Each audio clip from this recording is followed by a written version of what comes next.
Is this the best blue fragrance on the market today? Let's talk about that.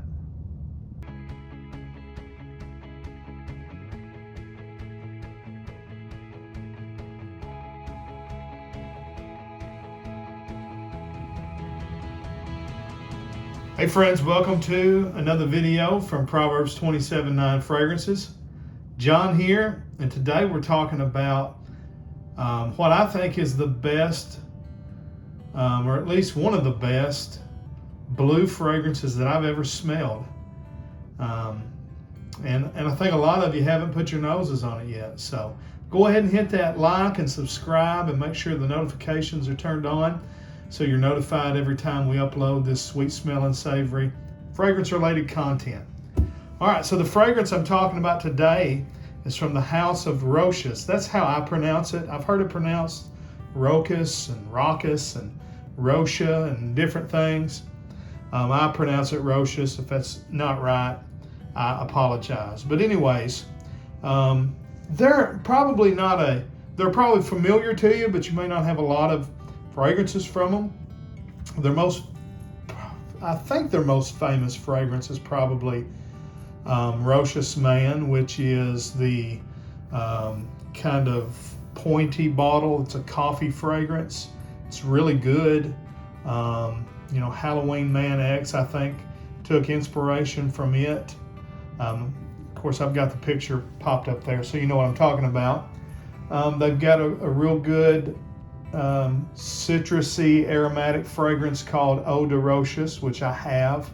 And I don't know if I've reviewed it. I don't think I've done a review on it, but I've mentioned it. And it's been in some of my spring and summer lists before.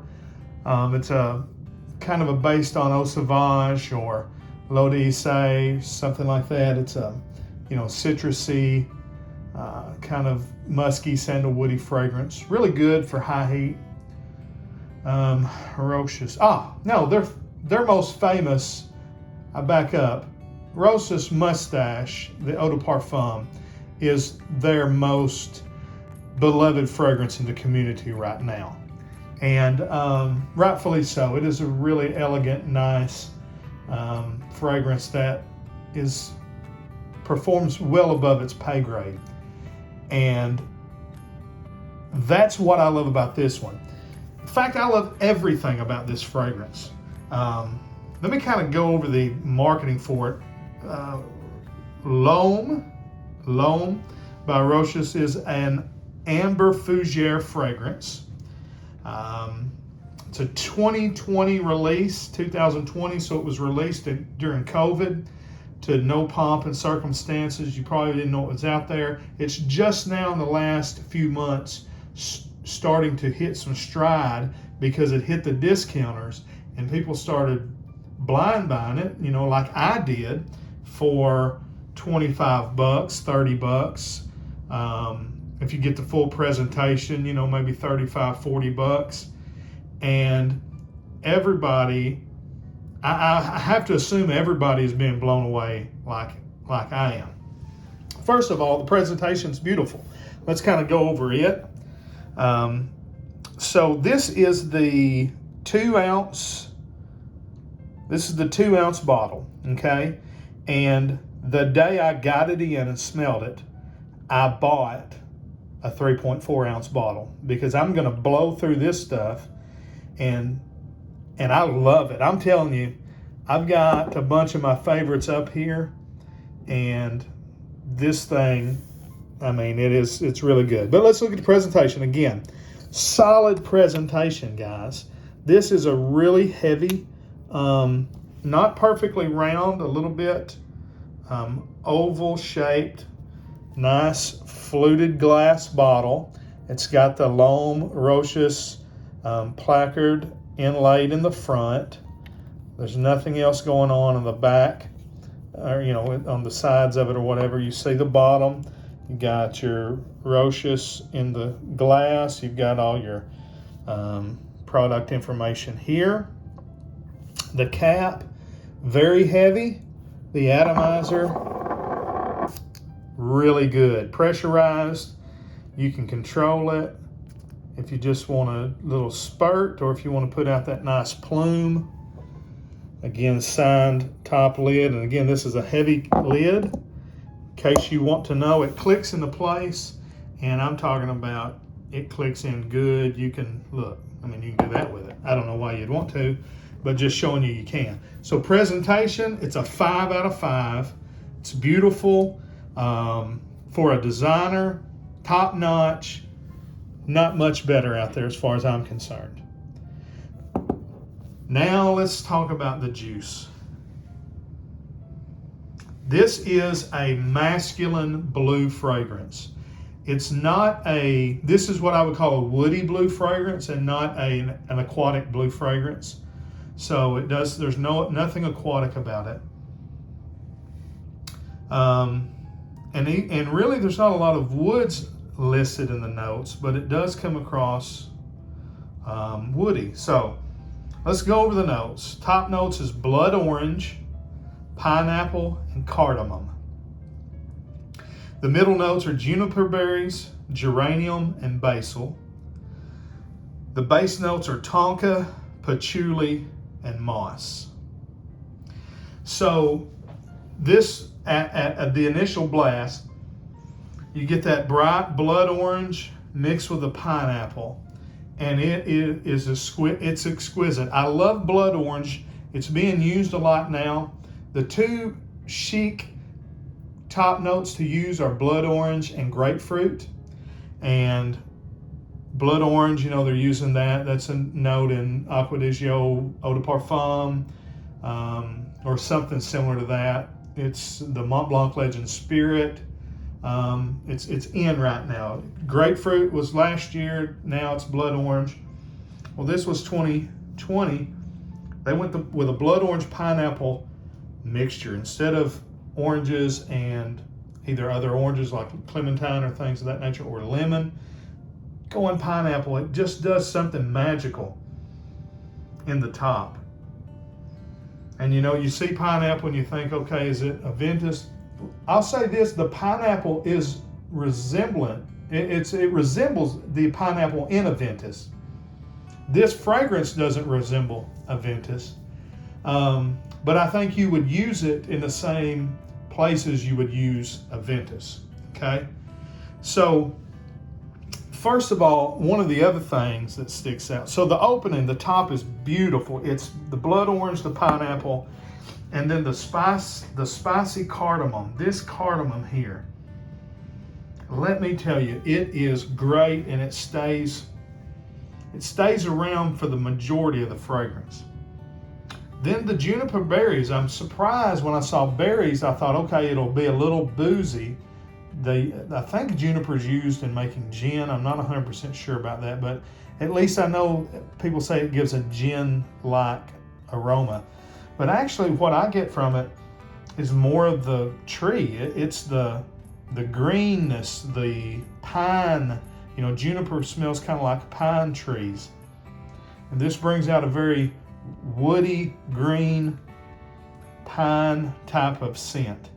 The geranium doesn't stick out. You can tell there's a nice kind of floral, component to it.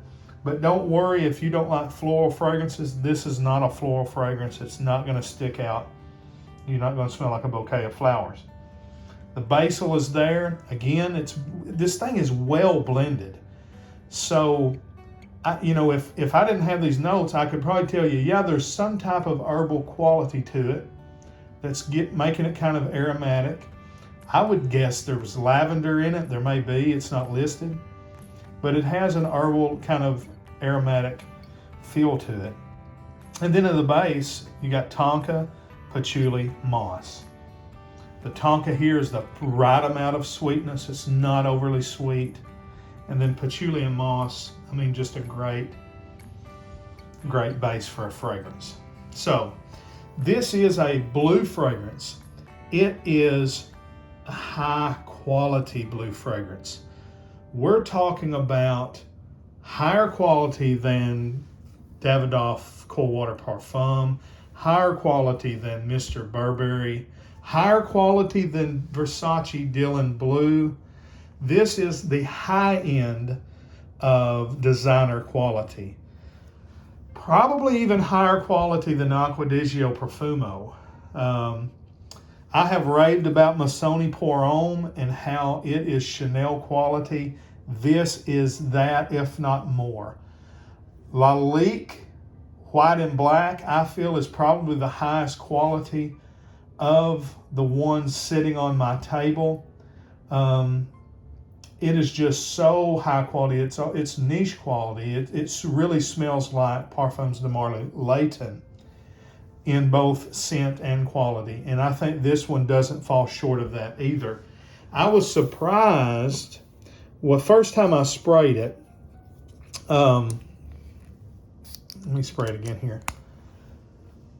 The first time I sprayed it, I was surprised because I thought, well, this is an eau de toilette. And I was looking and there was just a real sheen. I don't know if you can kind of see it in here or not, but there was just a real sheen of where I could tell that it seemed like there was more oil used in it than in a normal eau de toilette concentration. And I looked and I said, yeah, of course it's eau de toilette. But then I noticed that the volume is 78% instead of 80. So I'm wondering if this is a high concentration of eau de toilette. You know, eau de toilette, and I don't have my chart in front of me, but it can be anywhere from, let's just say 5% oil up to, 12%. And then from 12% oil up to 20% is eau de parfum. And then, 20% up to 30% is, parfum, and then parfum extract, and then pure parfum, whatever. That volume means typically when you see, that's an eau de parfum. I don't know if this one says it on it or not. Yeah, this one says 79% volume. That's unique too. Most of the time you'll see 80% volume, and that means it's 80% alcohol. The other 20% could be the oils and additives and water. And a lot of times it's a lot of water. So I'm just wondering if that extra 2% is maybe some oil and not just water, because again, I don't know how good that's showing up, but it's shiny, wherein an eau de toilette usually is not real shiny like that. It smells expensive. It smells fantastic. I waited. I couldn't do a first impression video because when I smelled it, I knew I was going to rave about it too much, and I did not want to overhype it. So I've worn it a week. Just got back from a trip with my beautiful wife to Gatlinburg, Tennessee, to the Smoky Mountains. Wore it there. I have the dry down of about 6 hours on my right hand. I have the dry down of about 2 hours on my left wrist. And then I have the opening, of course, on my left hand. And so now this is not a linear scent. It will transition. But when it transitions, really what it's doing is it's just kind of going from that bright opening to a toned down, kind of base model of the scent. But it takes a long time to get there. Once the citruses kind of meld away, the cardamom is still there. It's this spicy, luxurious smell. The juniper really starts to sing during that middle transition period. And that lasts a good 3 to 4 hours before it finally transitions into the ultimate dry down, which is just kind of a mossy, woody, spicy, slightly blue, dry down. You don't have to like Dior Sauvage to like this. You can think Dylan Blue is too sweet and still like this. I think it does smell a lot like white and black because I think they're both kind of similar to Layton a little bit. But this thing is better than 99% of the blue fragrances you're going to smell. It's better than Mr. Burberry and anything they've had put out. It's better than Y. The Eau de Parfum, it was great. The Parfum, really good. I've not smelled Blue Electrique. Oh, that's not Y. That's in the La Nuit series. But the regular Y Eau de Toilette, the Eau de Parfum, the Parfum, they're all good. It's better than those. This is a masculine blue scent. To me, it's like taking Dylan Blue, which is too synthetic. Now, I love Dylan Blue. It's one of my favorites. But the knocks against it is it's a little too synthetic-y. There's too much ambroxan, and it's too sweet. If you take the spicy woodiness of Dylan Blue, you turn down the sweetness, you increase the quality and just the masculinity of it, I think you're getting close here. You take Layton and you take out that kind of burnt rubbery tarish note that is similar to Amen by Mugler, which again I like. I wouldn't want to take it out of it, but you take that out and you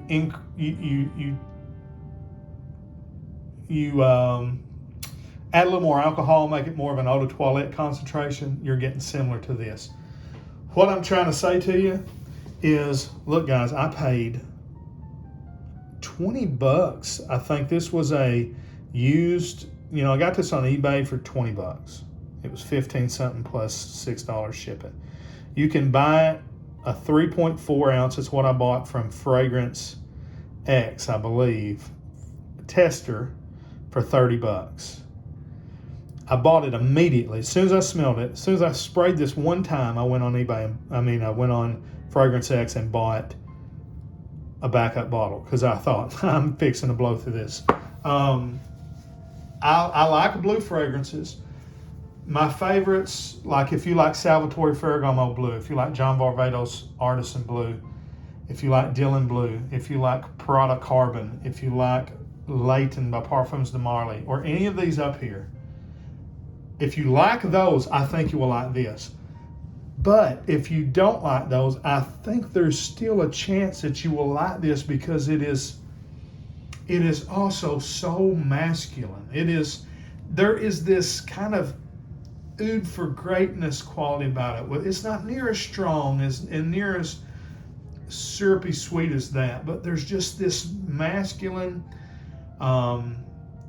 fougere quality about it that I think even people that are not maybe blue lovers could still like this fragrance. It's fixing to probably top my best purchases of the year list, and it's a year-round list. I've talked about it for 18 minutes. I wanted this to be a 7 or 8 minute video. Break it down, guys. All right. Here's how I do my star ratings. 0 to 5 stars. For the price, it's a 5-star. For the power, I give it a 4-star. It lasts. The initial opening, it is going to reach and get some attention and give you some good sillage. Talking about 5 is huge beast mode. This one's a 4. Performance, I give it 4 stars. Again, it'll last. It'll last as a skin scent. I don't know that I think I had to wash it off, as far as it never run off of my skin. But it goes to being a skin scent around the 6-hour mark. But you can smell it for 10 hours. Performance, I give it a 4. And then just the overall perfume, I give it a 5. I think it smells great for what it is. And that is a kind of a blue fougere. It is as good as I've smelled. Chanel, Bleu de Chanel, Eau de Parfum or Parfum, it smells that high quality, but there's just something else there that I like it a little bit more. So it factored out to be 4.5 stars. That rounds up. This is a 5-star fragrance, guys. I don't know what to say other than that. Y'all let me know what you think about it. I think it's blind buy worthy. At that price, blind buy it. If you don't like it, just give it to anybody and they'll like it. All right, guys. Again, like and share the video, comment. Please tell me what you think about this fragrance if you've smelled it. Till we see you down the road, we say God bless. Frag on, Frag fam.